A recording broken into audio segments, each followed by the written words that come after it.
ایک سوال پوچھا گیا جس کا جواب عرض کرنا چاہتا ہوں۔ پوچھا کہ عورت کو طلاق جو ہے وہ کس وقت دینی چاہیے؟ آیا کہ اگر وہ حاملہ ہو، حائضہ ہو،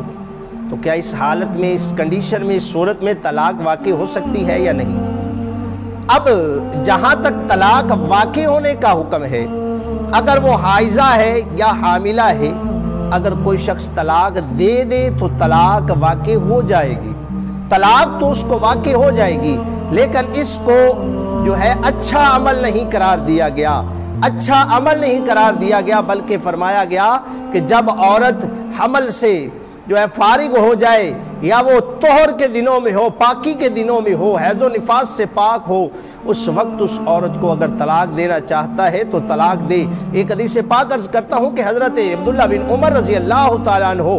آپ نے اپنی زوجہ کو، اپنی اہلیہ کو اس حالت میں طلاق دی تو حضور صلی اللہ علیہ وسلم کی بارگاہ میں اس معاملے کو پیش کیا گیا، تو میرے لجپال آقا صلی اللہ علیہ وسلم نے فرمایا، ابن عمر جاؤ اور اپنی زوجہ سے رجوع کر لو، اور جب وہ